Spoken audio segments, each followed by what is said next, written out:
all kinds of cray. For goodness sakes. Somebody tell this sun to stop flaming. Like, oh my lord, Landon. I really don't like this thing when it does that. It's like, okay, rise and shine, time to make you blind. I already can't see straight enough already, dude. So, in a way, I kind of got hit upside the head by the muse for whatever reason. She decided, whack me one. And I figured, be different and do something that's not like what I'm usually expected to do. And yeah, specifically, like, probably thinking, like, my good lord, Nanta kid, how many things of, cheesy, woozy, woo, lovey stones do you have on you? Probably good and plenty. But essentially, I'm going to be reading, well, I mean, it's just so better just to call her Lady Gaga anyway.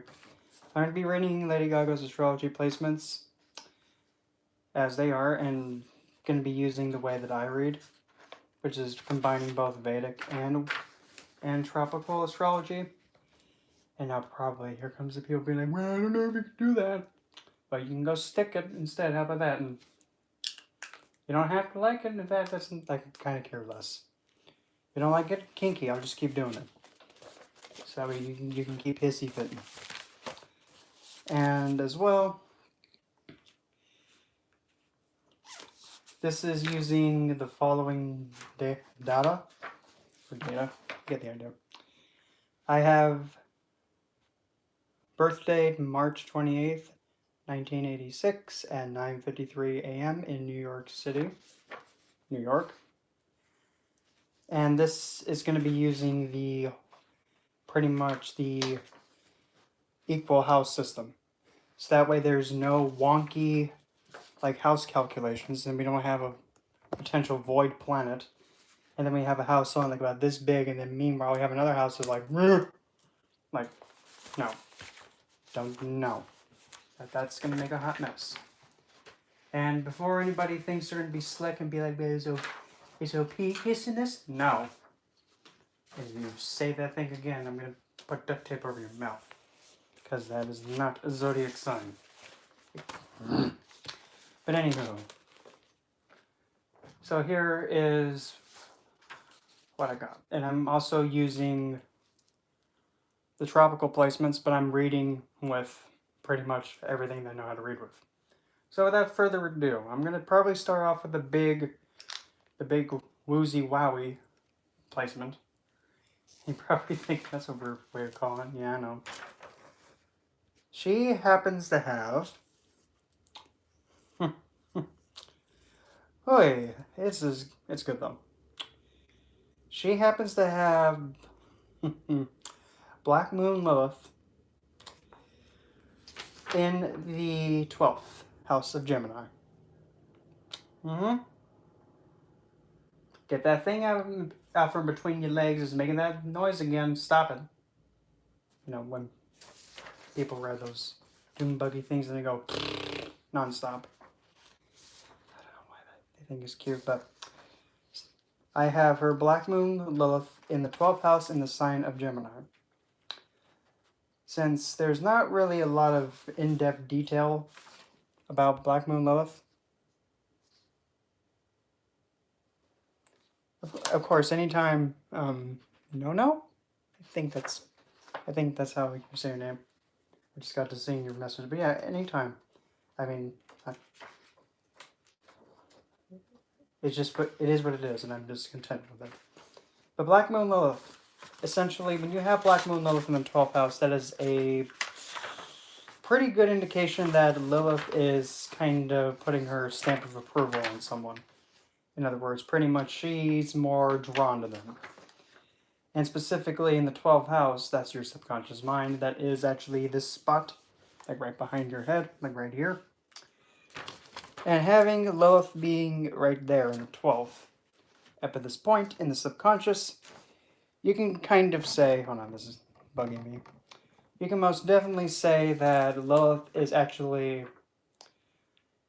providing some form of empowerment, support, and connecting with her, Gaga, and being able to maintain and keep her sense of empowerment. And specifically, also since Black Moon lives in Gemini, her sense of empowerment is to actually, like, where she feels the most empowered is actually having that one-on-one connection, if that makes sense. But the connection, however, has to be done in a way that has more than just like a mundane 3D connection. It actually has to connect like soul to soul connect. And that's where she gets most of her empowerment. But also, since the 12th is also the sometimes seen as the house of loss, pretty much one of the most I kind of wouldn't, I wouldn't put it that way, Lisa. I wouldn't put it that way because Gaga is very, very, very, very supportive of other people, and she likes to empower other people. As the way Lilith is more along the lines of just like, why am I going to worry about anybody else? Dude, you can handle yourself. I'm for me. If that makes sense. But Gaga is a very really potent activist, and she does have most definitely. Oh boy, she most definitely has the like the tools to be a strong activist, especially with that sun with directional strength in the 10th house and exalted. Good Lord, Manta. Wow, that is quite the potent sun there. But anyway, and when it comes to like what her sense, like pretty much what causes her the most like the most traumatic event had to involve a connection or an interaction with someone that pretty much ended up with either there being some kind of loss, someone moving away, someone passing away, or I don't know why I'm going to go with this, but I'm just going to go with it. Or there might have been an incident where there may have been some form of very it's pretty hard to say, but it pretty much somebody possibly could have said something to her with like very low, like because Gemini is the sign of like very like low level everyday BS communication. That's just I'm just putting it that way. It's not that it's like always that, but that's just like what kind of communication it is. It's youthful. Since it's in the 12th, somebody probably could have spoken immature things about her and her spirituality or something that she lost, and that is what hurts her the most. But at the same time, too, the way that she gets vengeance, I just love this. It being in Gemini, the way she gets her vengeance is that she actually connects to whoever harmed her, and pretty much makes them understand the loss that they afflicted to her to a point where they actually pretty much get hit with it back. Because yeah, Lilith in the 12th on its own, without even a sign, you're putting Lilith in the subconscious, and the subconscious is always active. So, and also in a way too, the way that she can also get vengeance is pretty much in a way that is very subconscious, meaning that she doesn't have to be like going after somebody with a spear or something. No, but pretty much like say she could just be simply getting like an act of vengeance by just singing a song and just the way that she moves and like her body language. That's a subconscious thing to do. That could be a way of her actually just getting vengeance on someone if deemed fit. Just as an example. And because also Moon, her dispositor, is in a very, very challenging placement. Her moon is in Scorpio in the 5th house alongside Pluto. That is a very difficult one to be faced up against. However, though, along with this, there's also K2 in this mixture. So, if you're near here, K2 is essentially the south node of the moon, and then the opposing.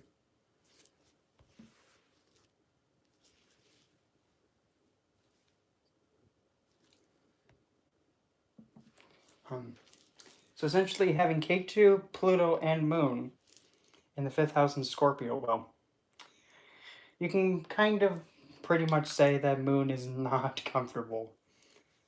However, again, because Lilith is actually taking on Moon's, like how she's placed. So pretty much the way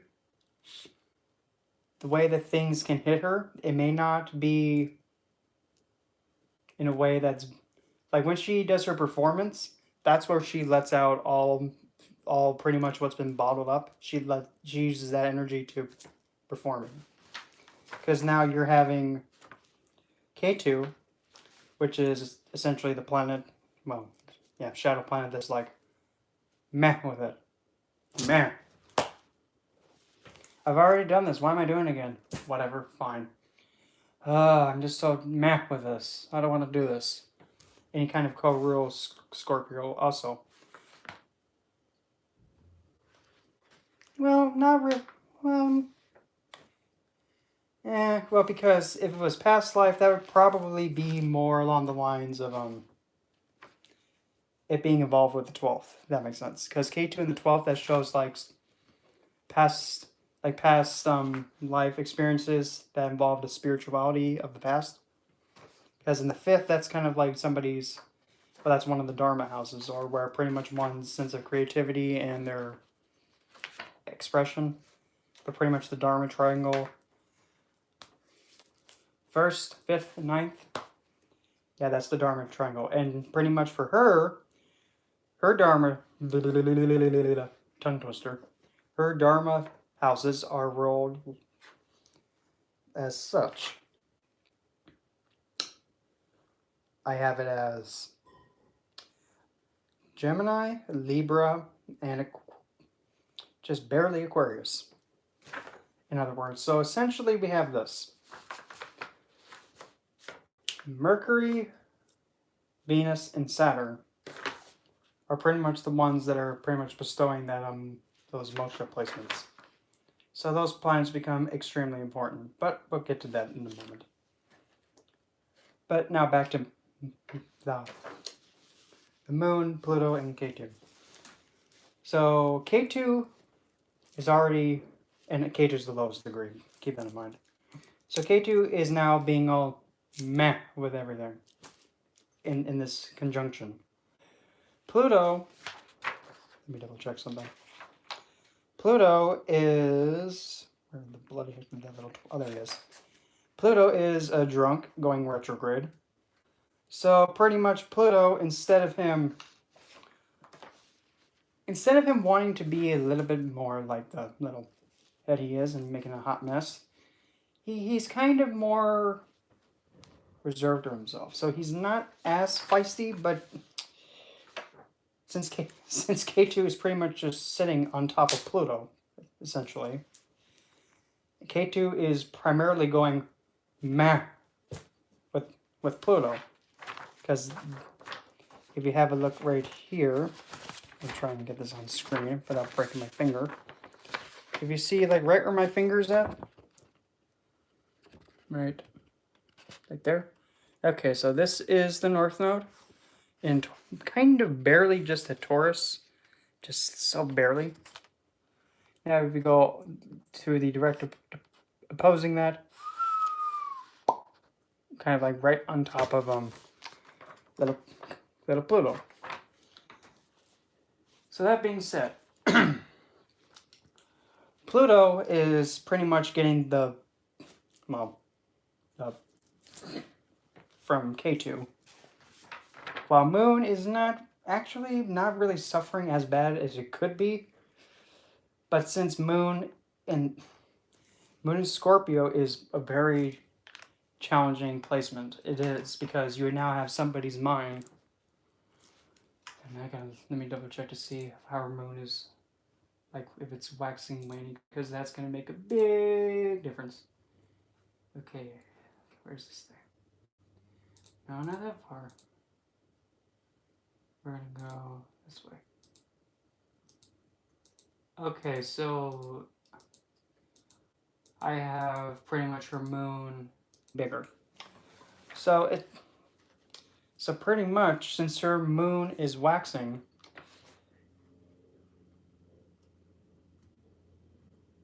oh great, now they're having trains come through here? That's not too bad.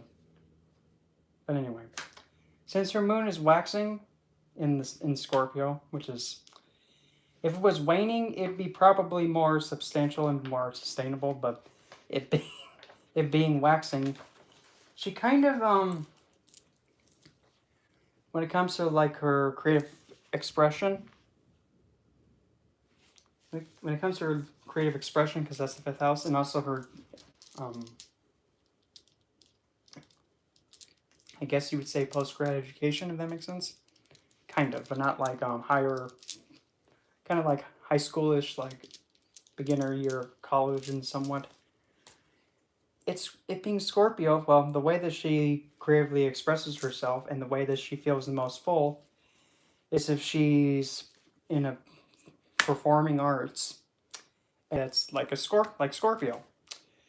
What's the sign of Scorpio? Overkill. Now, don't be thinking like murderous. No. What is she most known for? The way that she performs and the way she presents herself. It's like, huh, magical, unique. And also Scorpio, funny enough, is actually the most creative sign out of all of them.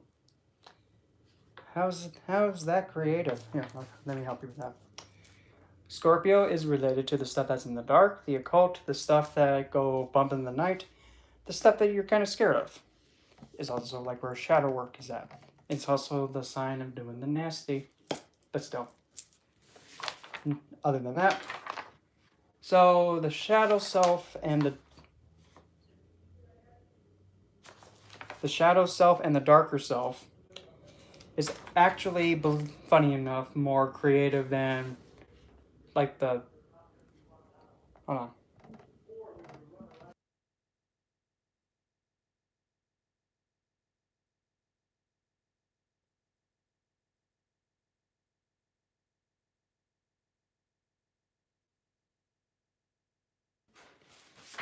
So having, I just lost my, thanks. So Scorpio's darker side of like, because Scorpio can be either overkill, like devotion and commitment. Hello, Tammy. Scorpio can be overkill with devotion in a positive way because it's fixed water and it's like pure. Or it could be the other way, the fixed water that pretty much is like yuck. It's stagnant water. Because Scorpio can be like water that's like frozen solid, like crystallized ice. Or it can be the kind of water that just sits there and gets nasty. So it's pretty much an overkill of an emotion. That can pretty much, yeah, overkill and run over something. But specifically, the way that she performs in her performing arts, she feels the most full being able to express herself in a way that can kind of make people get, whoa. Because that's what Scorpio is. It's that, is the stinger of the scorpion. Pierces through and just shatters defenses. And she feels the most full and the most pretty much like the most stable when she's actually able to express herself as however she wants to, and however dark she wants to, and however what in the world's going on. That's what makes her feel the most full and the most stable.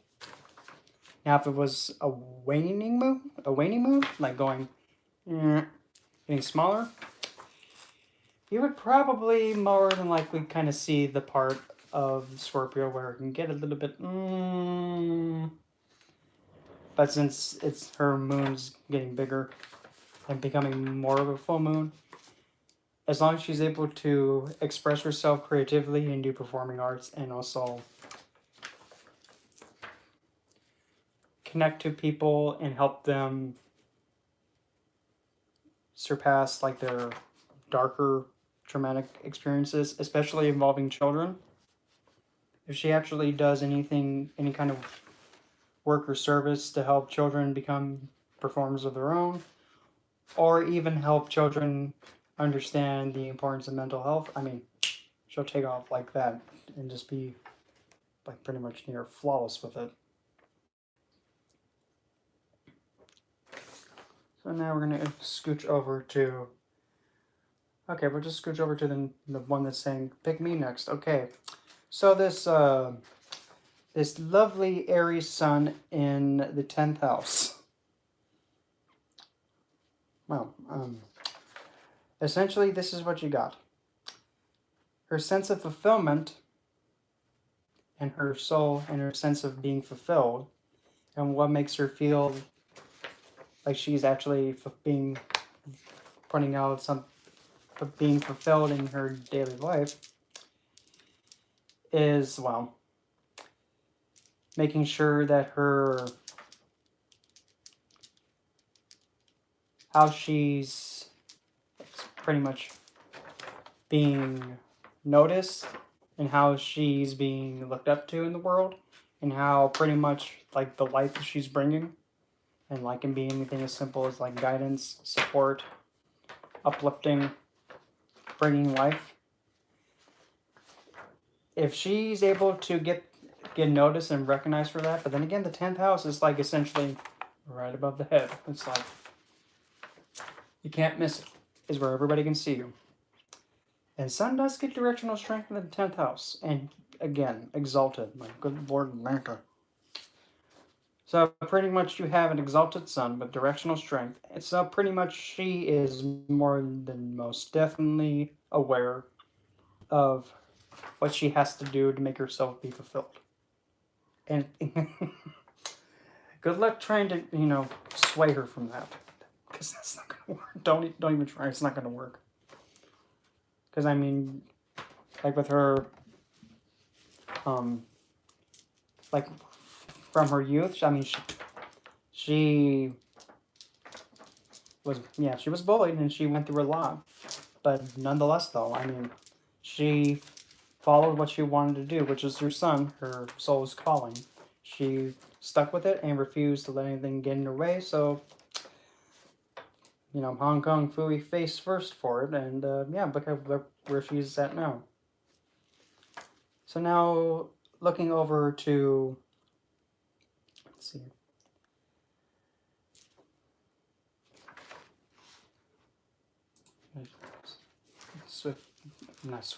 change gears. And now I'm gonna, what the heck is this? Oh, I wonder.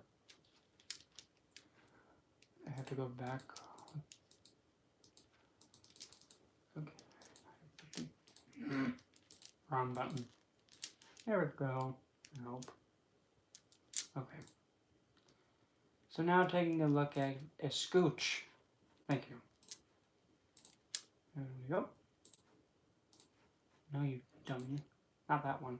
There you go. So looking at the strength of her planets, or pretty much the Shadbala score, which is like the calculations to see how strong a planet is in the placement. In the placements. Well, I can definitely I can say this for one. She does not have a planet that is less than 105% strength. If you're thinking like, wait a minute, what? Just so that way you're you know that I'm not fibbity dibbing. Thank you. So, well, good luck with trying to figure that out. So, you're going to be wanting to take a look right here. You notice how you see every single one of those, numbers is above 100? Every single one of them is above 100. And I'm in good old Orlando. That Venus, though, at 155. And also Venus is a huge supporting planet to her. It's very significant. But yeah, every single planet is at least 105% strength. And nothing less. And that's a good sign.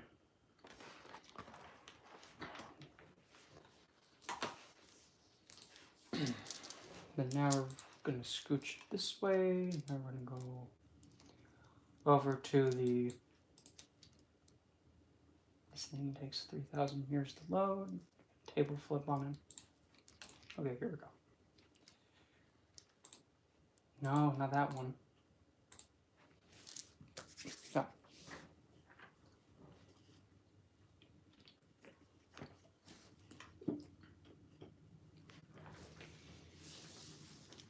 Essentially, we have these as our carcass.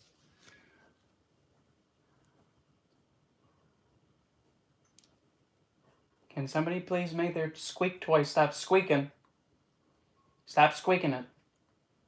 It was cute the first few minutes, but now it's getting annoying. Anyway. So, her Atmakarka, AK. Pretty much the planet with the highest degree. And that's the planet that essentially becomes part of the things you look at to see about somebody's character and, how it becomes like their soul planet, if that makes sense. For Atmakarka, of all the planets, it's it's the same as mine, it's Venus. But also another thing.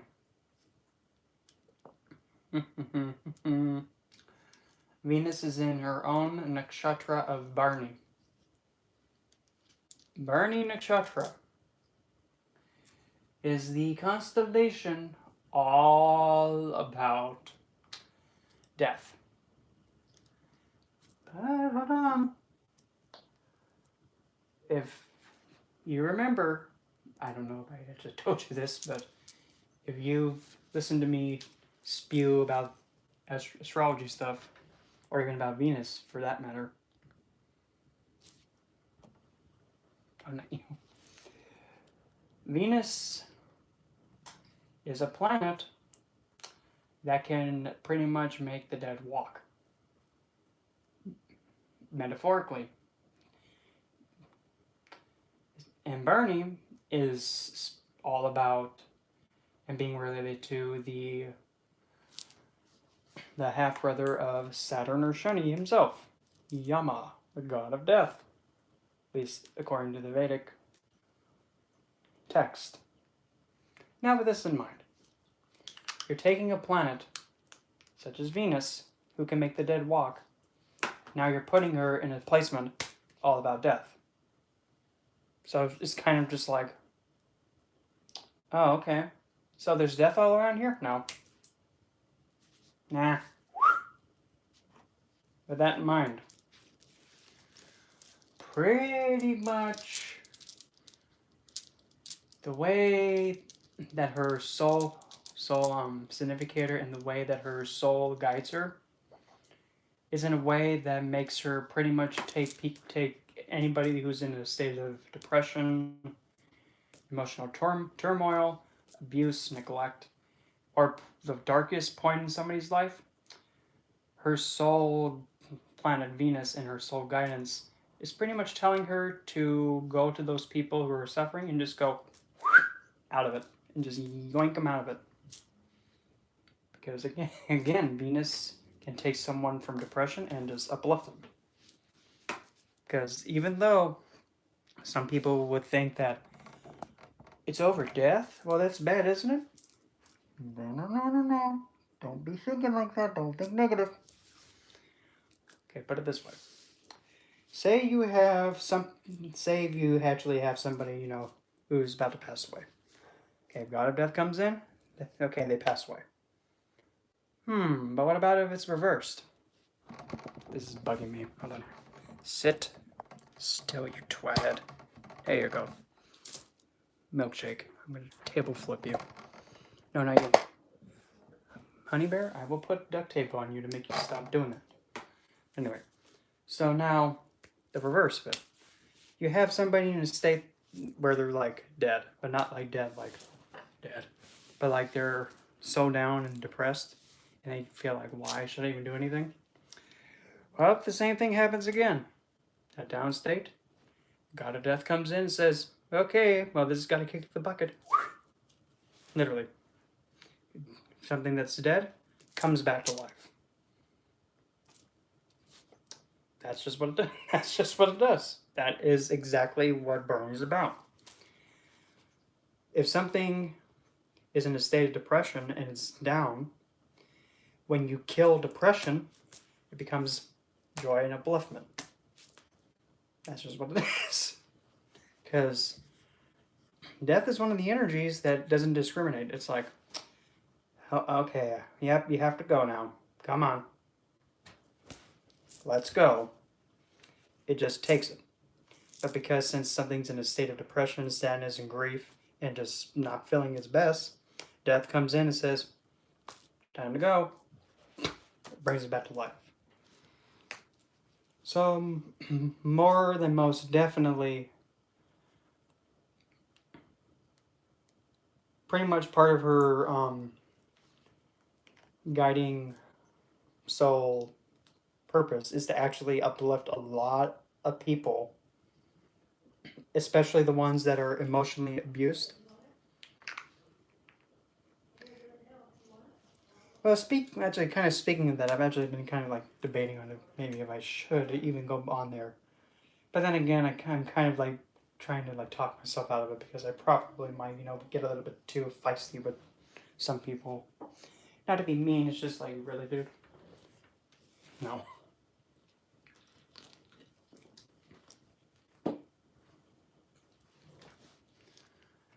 And as well,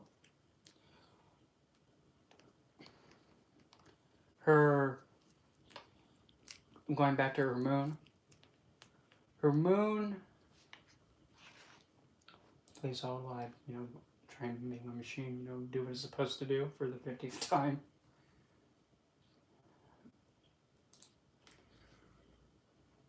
Pretty much her, honey bear, if you do that again, I'm just going to flip the computer. Don't do that. There we go. Her moon is in a pretty, well, I mean, it's, well, you more than most definitely know that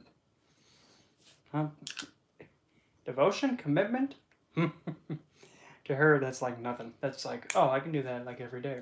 Because her moon, despite it being in Scorpio, is also in the constellation of Anuradha.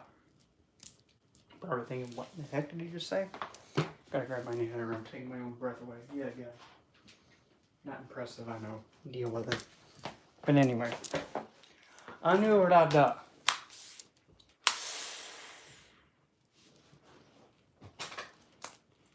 Anuradha is the nakshatra that's all about giving commitment and devotion to something to a point where it can be either like commitment to a vow or devotion or towards somebody and just wanting to just completely be with someone. But again, it's Scorpio. It can be that pure and supportive way like that.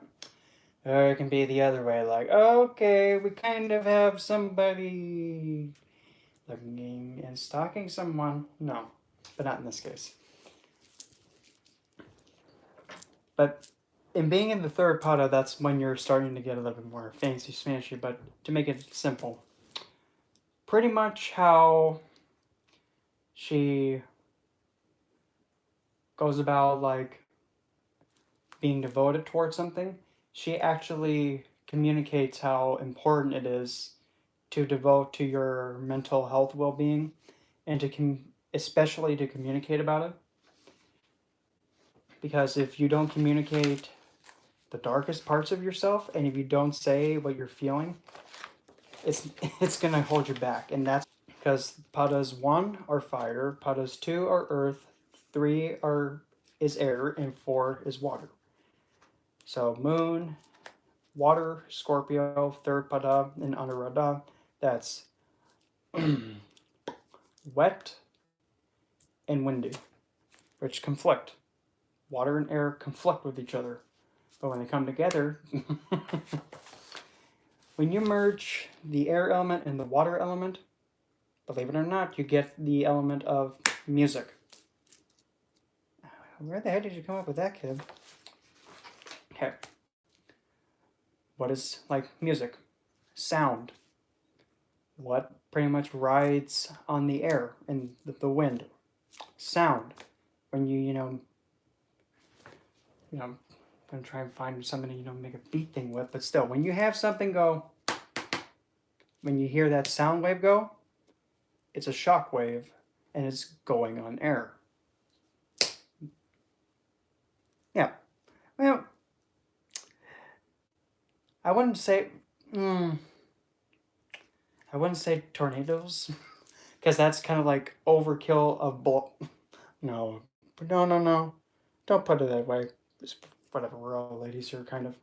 That's a lot of blowing going on, and a bit too much. We have to know enough's enough of the blowing, so let's stop blowing it.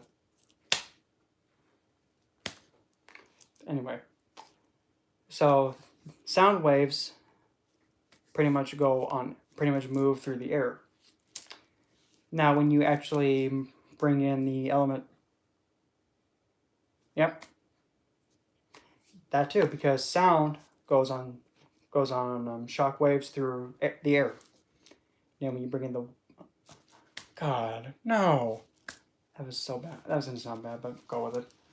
When you bring in the wet stuff, the water element, you're probably thinking, how in the heck are we going to get this wet?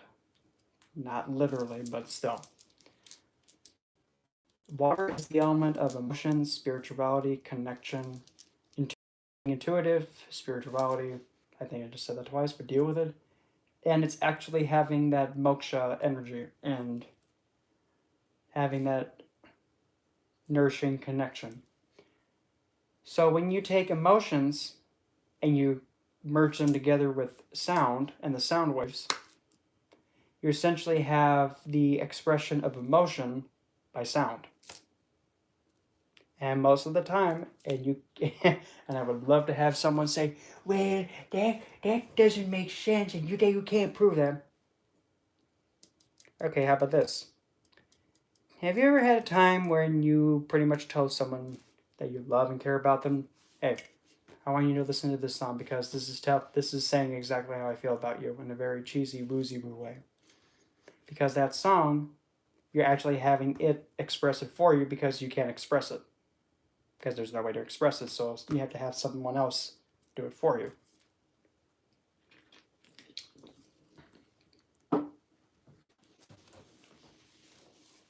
And when you have that happen, that's essentially having an emotional bond, or having so powerful emotions towards someone that you can't express it because it's like, I don't know how to say it, so I'm going to just play this song instead. Yes. And that's exactly, probably, if not the best way of allowing your emotions to flow. Because with music, it's creative self-expression, and you can do it however you like. But the best part is, one of the things that Gaga excels in, and I'm saying excels, and I'm using that word correctly, she actually excels in actually pretty much being an artist. Because an artist, especially like a song producer or music industry singer, producer, performer, they make art and pretty much songs, music, singing, playing an instrument, all of that, every tiny little bit of it is art. It's a creative form of expression in a different way. Like there's sculpting, and there is pretty much drawing, painting. I almost lost it. Interior design, pottery work, poetry. But then again, poetry in a way can kind of also be like the same thing with lyrics, but lyrics need the music part to it too. But poems can be just like, quiet music. What? No, that doesn't make sense. You what? Poetry is like is like the verses without the music playing in the background. There you go. But specifically with her,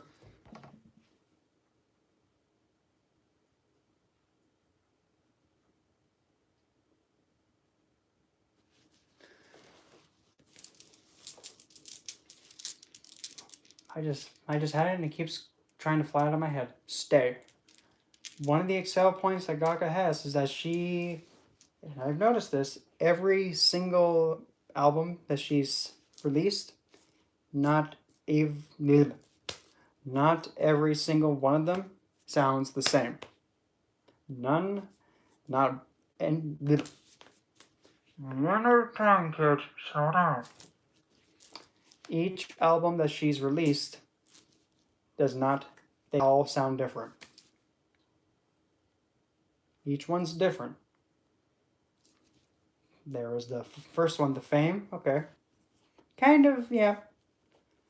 How do I put this? It's kind of like the expected pop queen kind of music. Then there's the Fame Monster, which was more like a dance and more, kind of clubbish, in my opinion. And then there was a Born This Way, which was very more rock and more, kind of a bit more darker, but still just like a deep, piercing message of like, you are who you are, accept it. Bloody heck. And then there was the next one, which probably I have to say has been like my favorite one. That was Art Pop. Yep, I know. And actually, speaking of that here, I was gonna wear this, but Art Pop was like the big woozy woo, and this is like a. Now, before I don't want to leave you hanging, Caitlin. Now, your questions about what about drawing out your emotions? Like, what do you mean? Like, what do you do to actually draw them out? Is that what you're asking? If that makes sense. But meanwhile, this shirt, I mean, I could care less because it was like a $50 shirt, and I thought I lost it, but thank God I didn't, because I was about to table flip. Literally, I had no regrets when I bought this. No regrets. No regrets. But the back's kind of like, what? Nothing on the back? But yeah, that's perfect on the front, but the back's like, wait a minute. You couldn't have put, something in the back? But yeah. There's that one. Oh, my ankle. And then I have another one somewhere in here. Okay, gonna play hide and seek for a holy relic. No, not really. It's not a holy relic.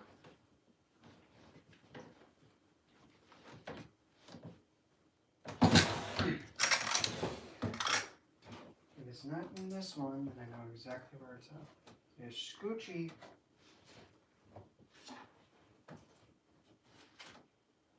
Okay.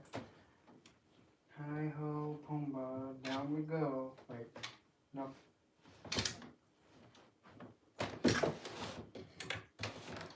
Get out for this.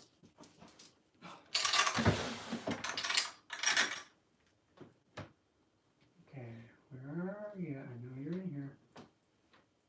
I found my old Hot Topic pants. Oh my gosh, I don't even know how I fit in those. Where in the bloody heck did that bloody shirt go? Because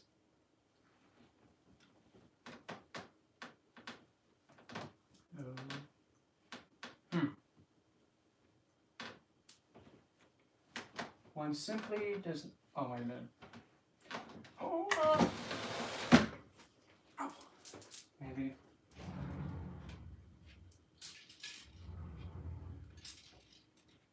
No, that cake was a lie.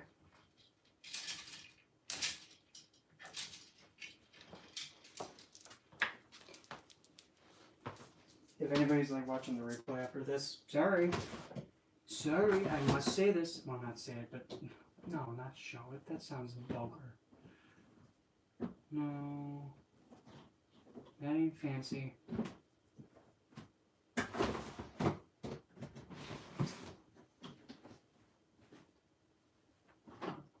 Honey bear, where the heck did it go? I know I have it.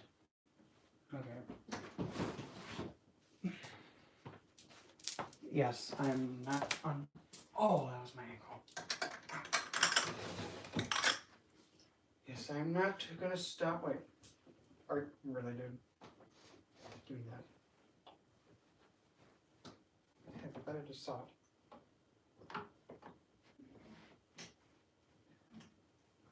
Wait, is that it? Nope, that was, you know, a fake cake.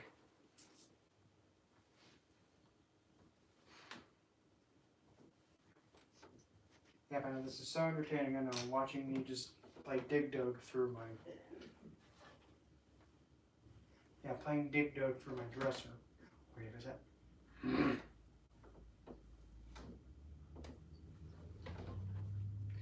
My good sir, you're having that thing between the legs doing it again. Do you want me to just, you know, put it out of its misery and just, you know, behead it? That way it'll stop going.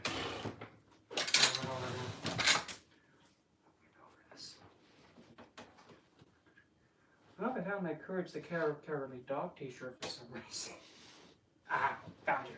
Gotcha. Well, why not? I don't even remember when I got this shirt. Holy heck. There we go. Okay. Now you're probably thinking like, come on, kid. Hey, you know what? It's helping the watch time, okay? So put up with it. Yeah. If you back in my day, this is what I used to watch. Gosh, I'm surprised I still have this thing. Yeah, back in my day, I used to watch this. Now watch me get fly for like, copyright infringement. Well, you can go stick it. Because God forbid, you know, I have a shirt with a pink dog on it. God forbid. And now the other one. The other. Eustace! Guys notice I was like, she's saying Eustace. And now the funny part about like this shirt.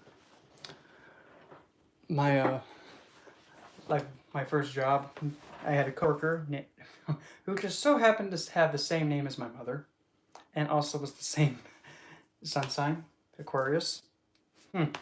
Imagine that. Tracy, Aquarius. Planned. But anyway, this was the shirt that she got me. And as well as, you know, I kind of told her, if you're going to be going up there to one of her concerts and not, you know, have gotten me tickets, you're going to bring me back something, miss. So she brought me back this.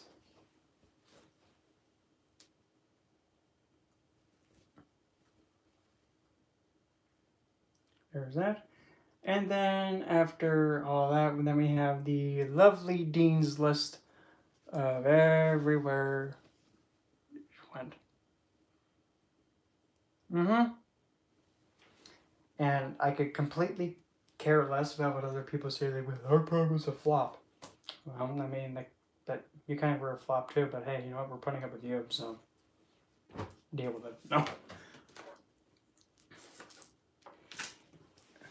And if I remember correctly, I think Venus, the song Venus, was actually the one that she actually, like, her first own produced song too. Like, she wrote it, produced it, and did almost all of it herself, kind of, I think. And if that's the case, it's just like, wow, how come you're not doing it still that way for yourself? Because I mean, that song's just like, oh, okay, overkill the uplifting. I have a call coming in.